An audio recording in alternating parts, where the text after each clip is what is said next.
Hi, we're Hayley Perry I'm Liz Bessel.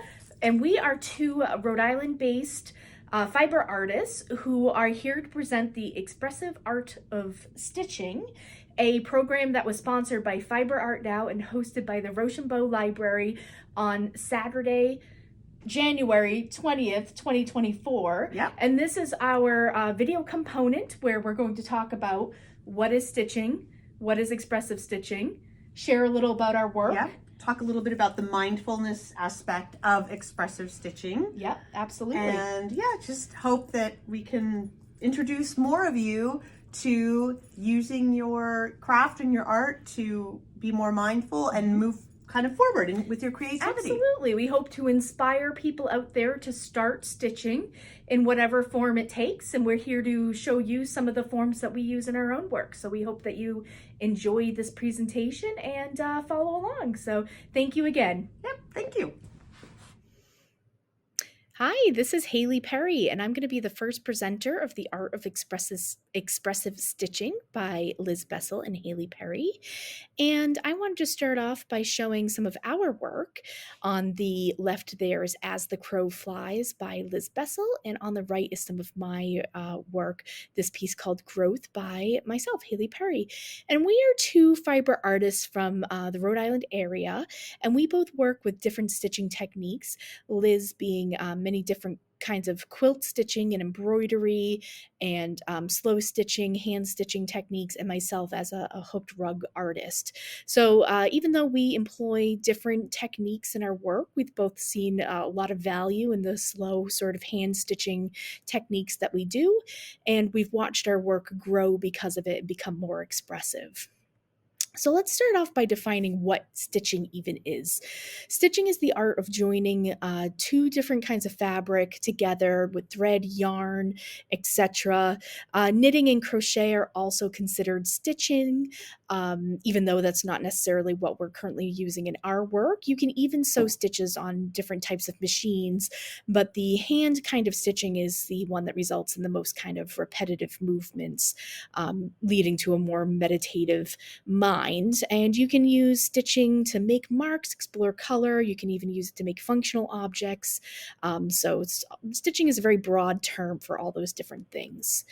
Expressive stitching is sort of the state in which you feel from doing this kind of handwork. It's mindful, it leads to meditation or a flow state. It allows one to be immersed in the present moment. Again, that's kind of the same as that flow state. It also helps you solve problems and increases your neuroplasticity. So it fights against aging, reduces stress, and lowers blood pressure. It also leads to a sense of accomplishment by actually releasing dopamine and results in more expressive artwork, which we're going to talk about. So as I mentioned before, I am a hooked rug artist, and this technique is native to right where we are, New England, Maritime Canada, North America. And it's a process in which I use wool fabric strips or different types of yarns to create loops over and over and over again on a foundation material to make rugs. You can use these in your home. You can use them as home decor items or functional objects. I tend to make more expressive artwork out of them, wall hangings and things like that. It's really simple technically.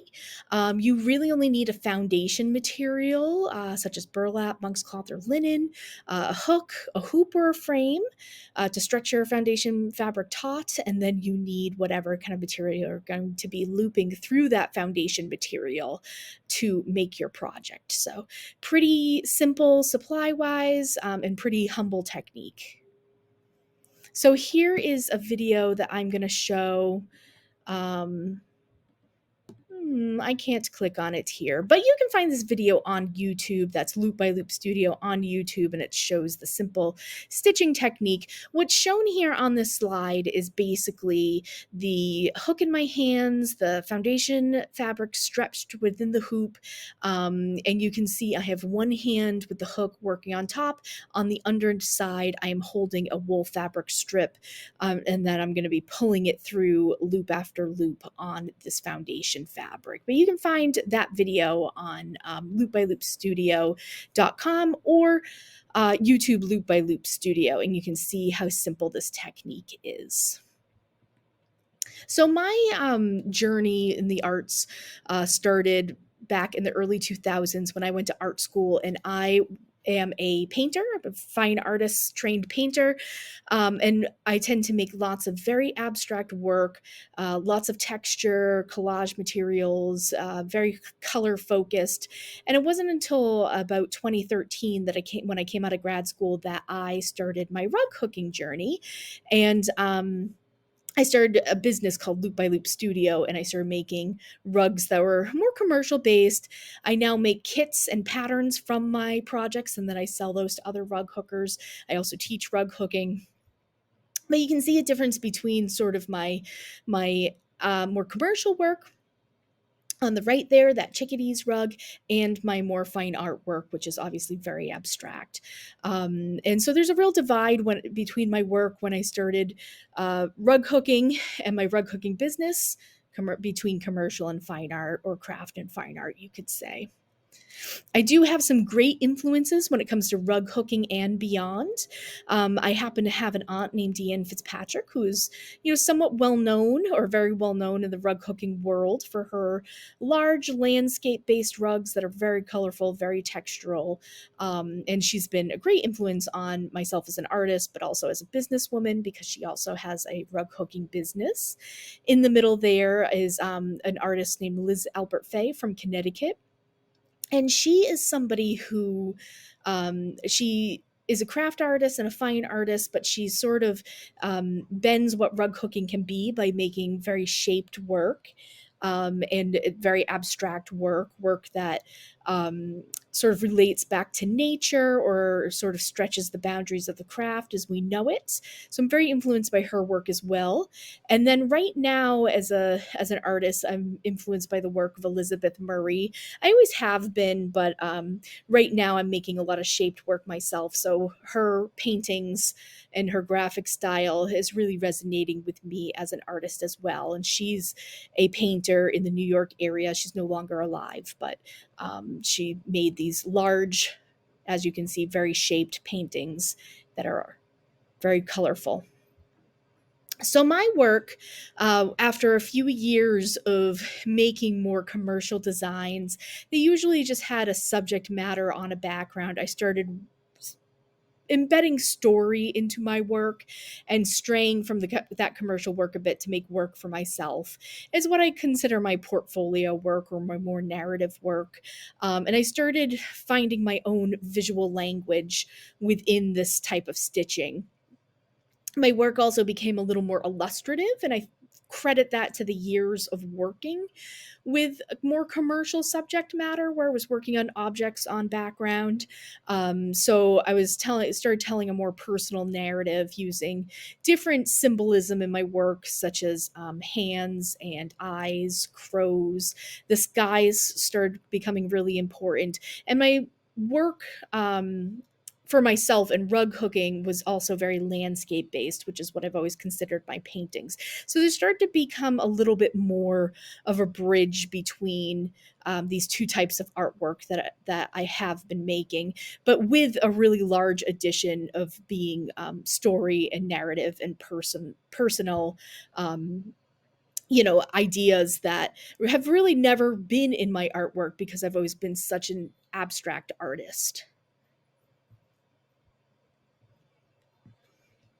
The next part of my artwork, and sort of where I'm at now, is again, I mentioned that I'm doing more shaped work.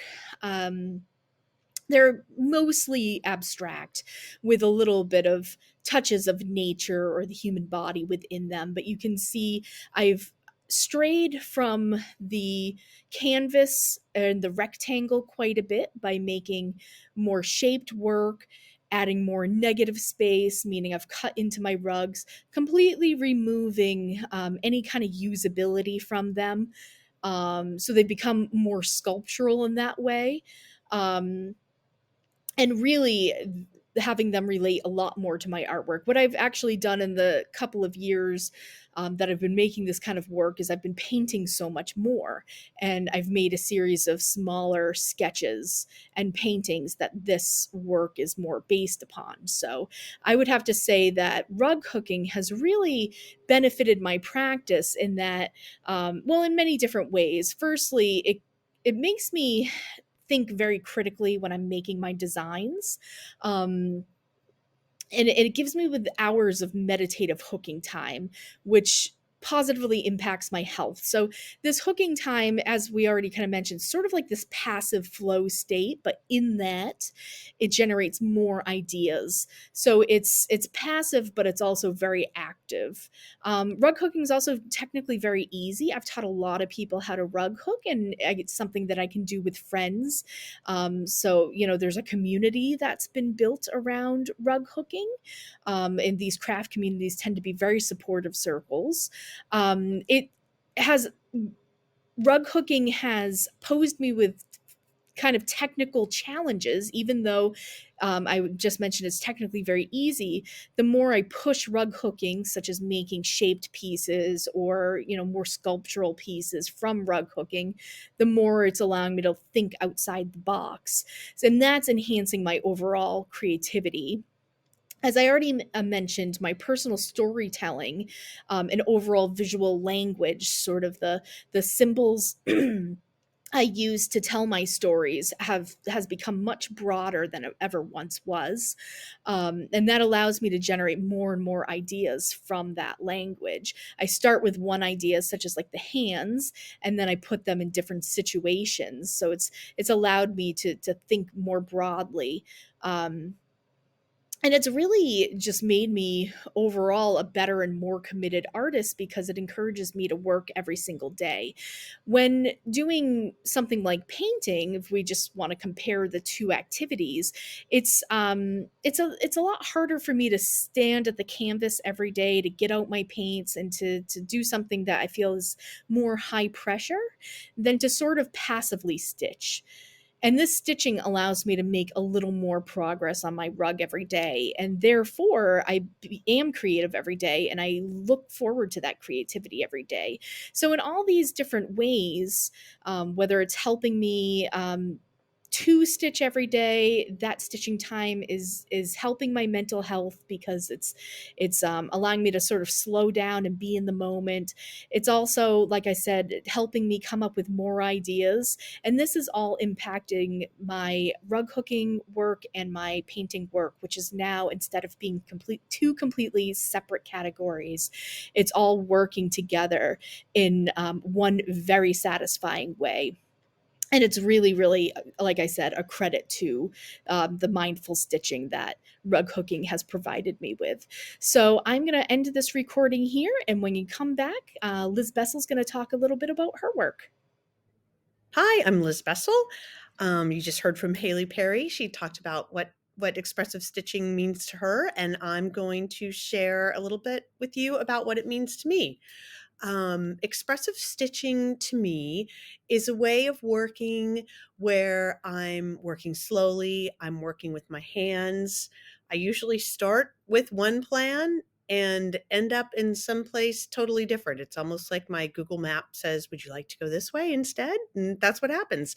But I listen to what my intuition is telling me, and because I'm taking the time to move slowly through my project and be open while I'm doing that, I feel that my work is much more expressive and it reveals a lot about myself to me as I go along. I don't want it to sound too kind of like woo woo, but I do feel like it does that.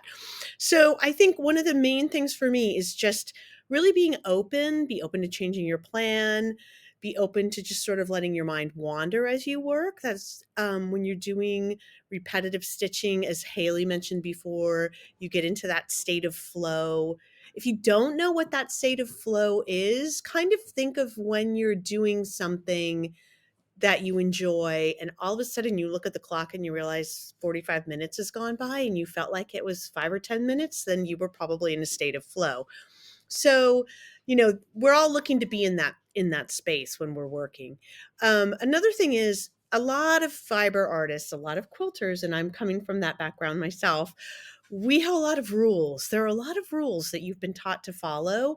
And what I really want to encourage you to do when you are working in this way, it doesn't mean you have to throw them out the window forever for every project, but just don't be afraid to break the rules. Really, just think outside of the box. I mean, I have been given permission by some of my people who influence me, as you'll see, to sort of tie knots on the outside of my project. Or I now really love to, at some point as I'm working, take a photograph of the back of what my work looks like and maybe share that on social media, just to take some of that fear away of like going for perfection or trying to make something perfect. We just want to experience what we're doing and express ourselves.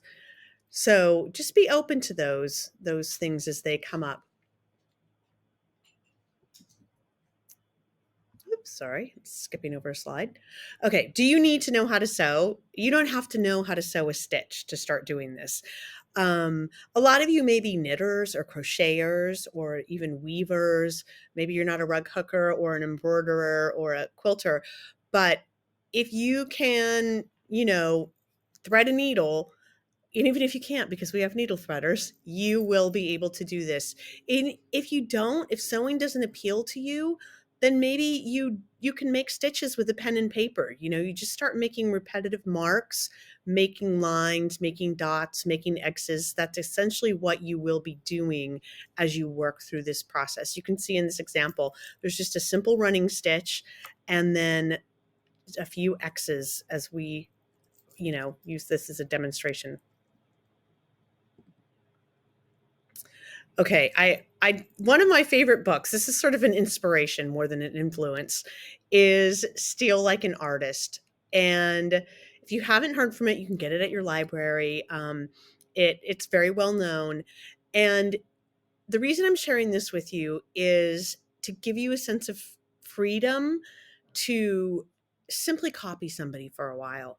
I know we all think, oh, an artist, I have to be original. I have to be, and you're putting so much pressure on yourself that you can just freeze. It becomes debilitating. It becomes paralyzing. So, I kind of wanted you to think too about, think about when you're learning to write, you're not going to write the great American novel on your first try. First, you have to learn how to write letters. Then you have to learn how to write words. Then you have to learn how to write sentences. We're all going along and we're on this journey. And in order to write a great book, you need to read a lot of great books. So you're going to maybe find a few people you like, look at their work. Maybe it's their use of color. Maybe you are a really tidy person and you like everything to be nice and neat. Maybe that's what you appreciate. Just figure out what it is and start copying it. Just copy it. It's going to be your own when you make it because your hands are doing the work. Slowly but surely, by copying somebody else's style, you're going to begin to develop your own language. So here are some people I want to share with you who have influenced me. The first is Rebecca Ringquist, and she is an embroidery artist, as you can see. She was probably the first person I encountered that got me thinking that I didn't have to follow the rules, that it was okay to step out of that box, that it was all right just to stitch for the sake of stitching. Before it was like, oh, I'm going to make XYZ and I need to do this to make this thing, and that's all I'm going to do. I took an online workshop with her. She invites you to just create for the sheer joy of creating, to experiment with stitches, to experiment with color, to experiment with just making marks, like I mentioned earlier, as if you're doodling, but with a thread and a needle. So I really, really was very influenced with her. I probably discovered her maybe like 10 years ago, and I really, really was taken with her. The next person I want to talk about, and as I go to the next people, I'm going to give you kind of by showing how they have influenced each other, continue to give you that permission to be influenced by others. This is Zach Foster, and Zach Foster he's a fiber artist. He's a quilter. He works a lot with community. It's very important to him. He really wants to send a message through his work. He works mainly in found objects. All of his, I won't say all, but the majority of his fiber and his fabric is pre-loved, pre-used. He does a lot of thrifting. He finds things on the side of the road. You can see on the picture that he's actually in, the work he's looking at, that was a shirt that he found in the ocean when he was walking along the beach. And he took that and turned that into that work of art.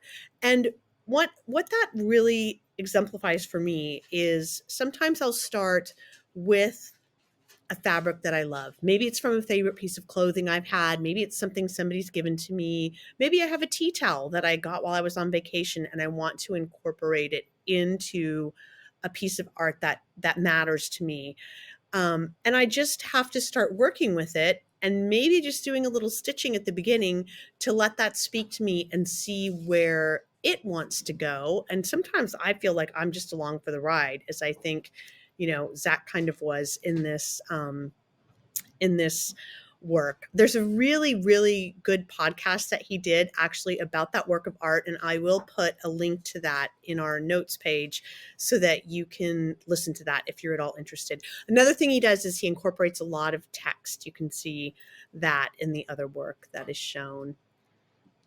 Now, Zach Foster had a fan who kind of followed him on Instagram, and her name was Heidi Parks. And Heidi Parks decided, she was an art teacher, she decided she wanted to become a professional quilter, and she started looking for people to model herself after. And one of those people was Zach Foster. And from there, she developed her own style. She's very into diary quilting.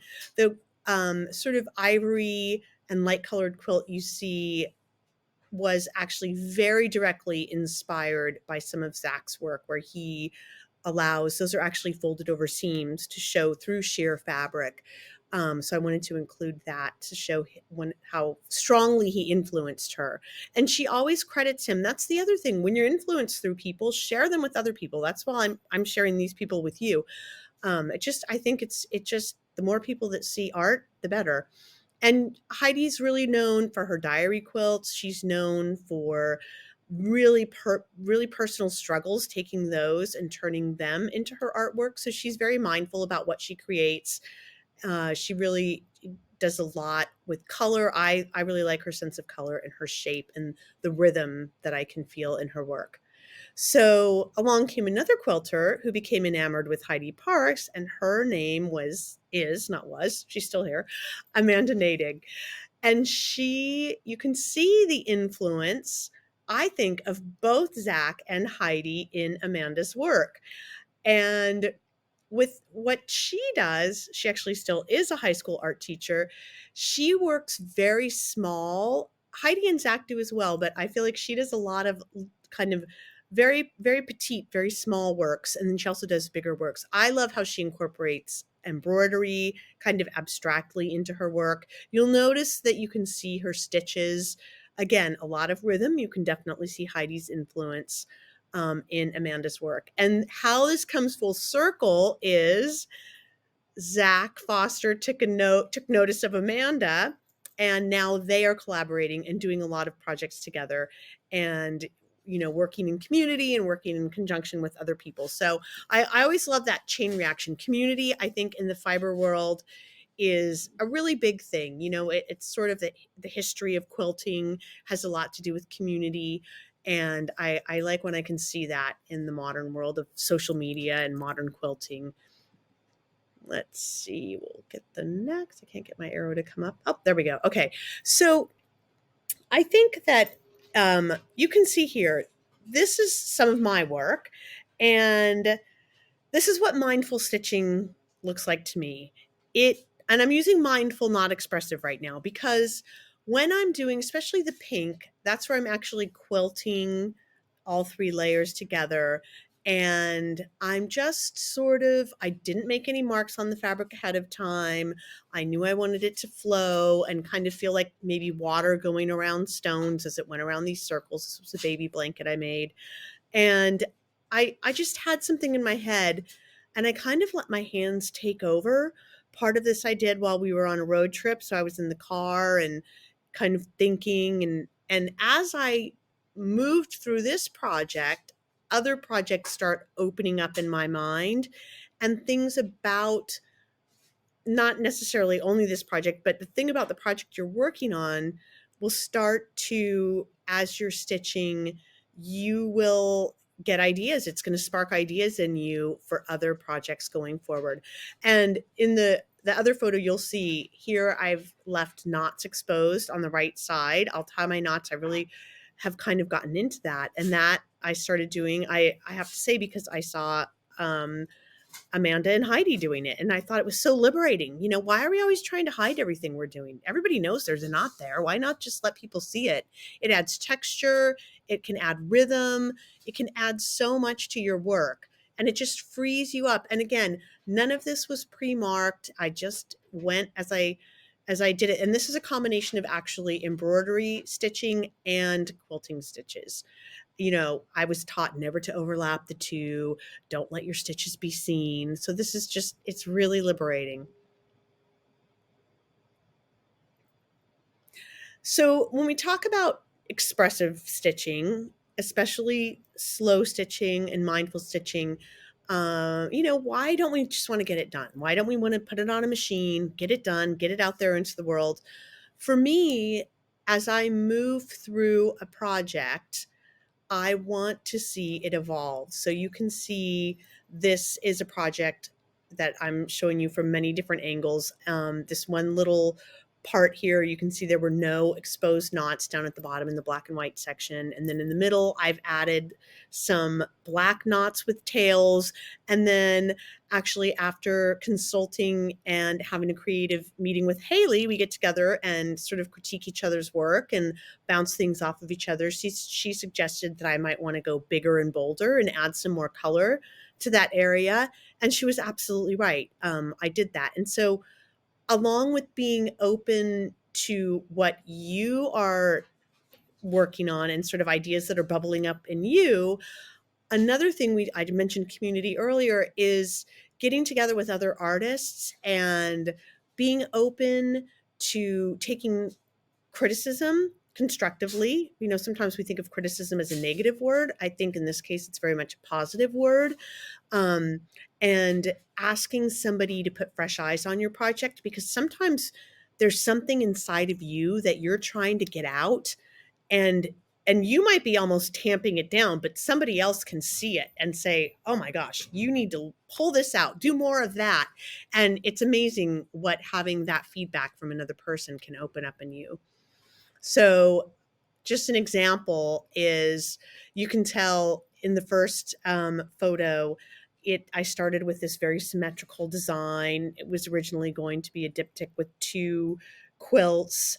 It was very contained. I sort of thought of it as a flag. It actually originated from a quilt I did before this. As I was stitching on that, this quilt came to mind, and I thought it was about something else when I started it.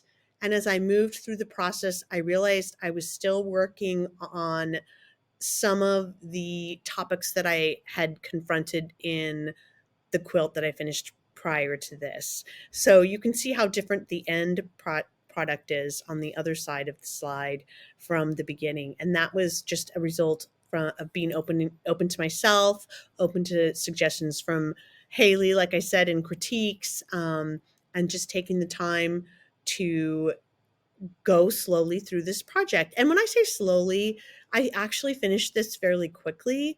You will become kind of obsessed sometimes once you start this process, but it was just having it in my hands and looking at it and staying with it and working with it in an intimate way where it wasn't on a machine.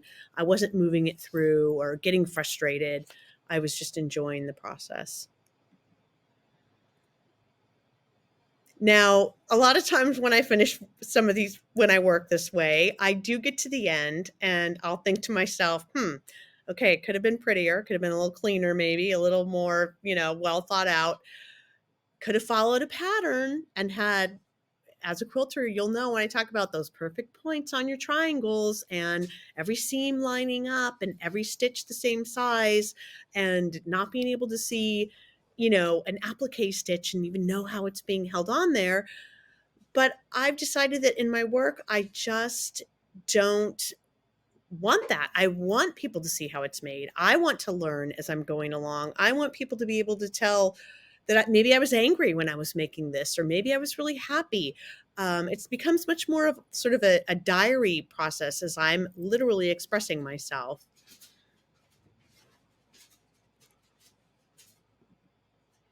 Okay, so to get started for hand stitching, like I mentioned, you do not have to be able to stitch.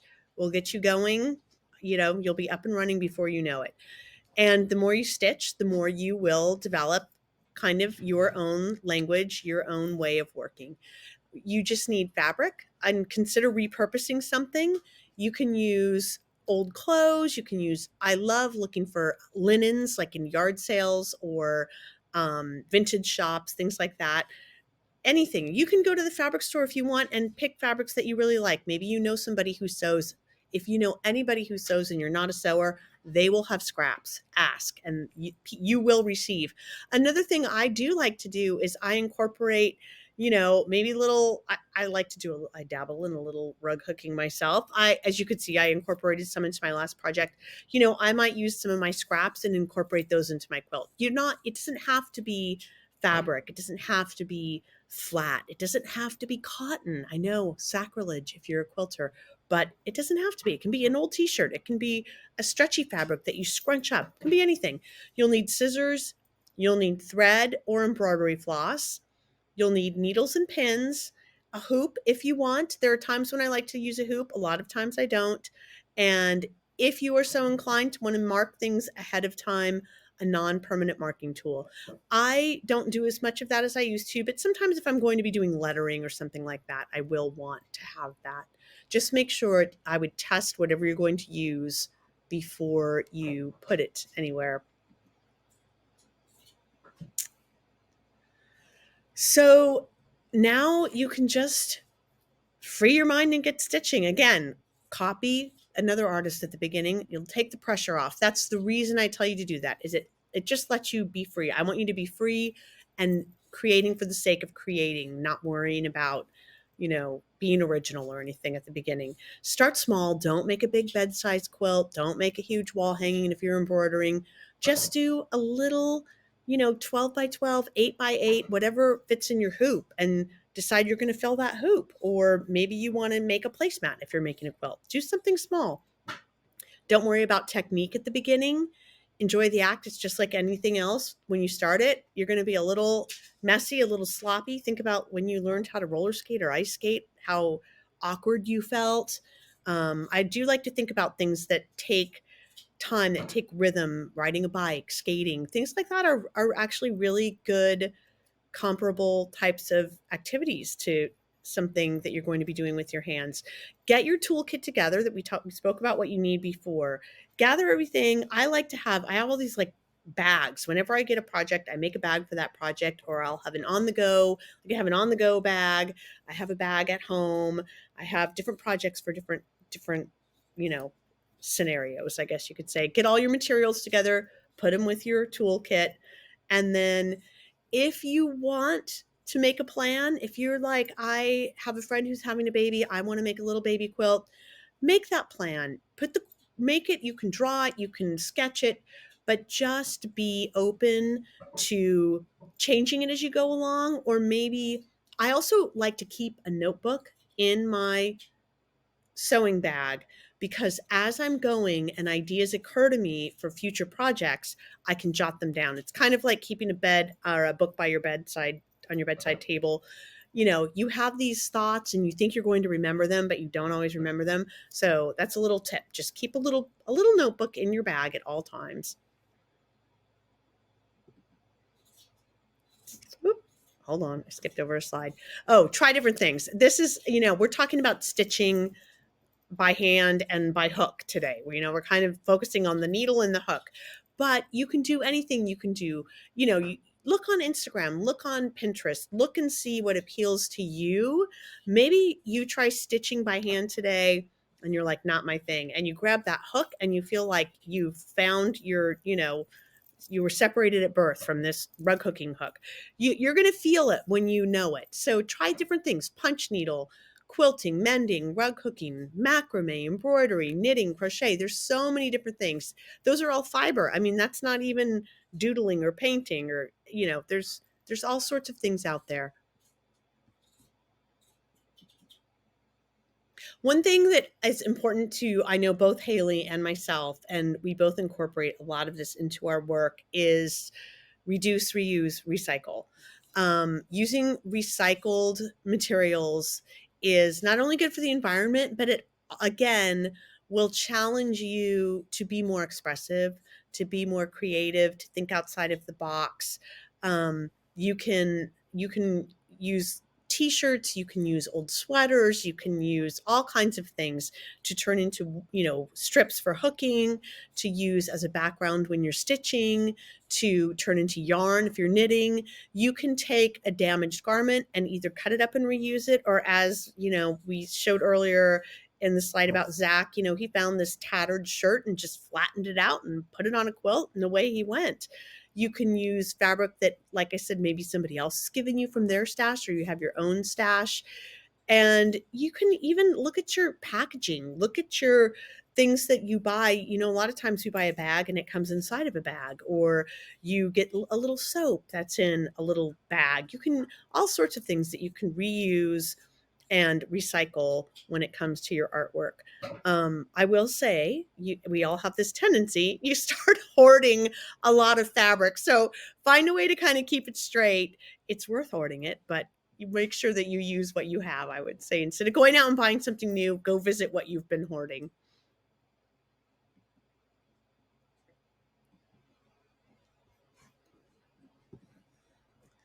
And I just want to thank everyone again for taking the time to listen to this presentation. We really believe in a practice of mindful, expressive stitching. We think that it really, for both of us, Hayley and I both, we sit around and talk about it, that it has opened up our minds and sort of opened up our artistic practice, and we've had changes and just our direction of what we're doing and how we're doing things. It's helped us grow. We want to thank both the Rochambeau Library and Fiber Art Now for enabling us to put this program together. And thanks again. That was the Art of Expressive Stitching.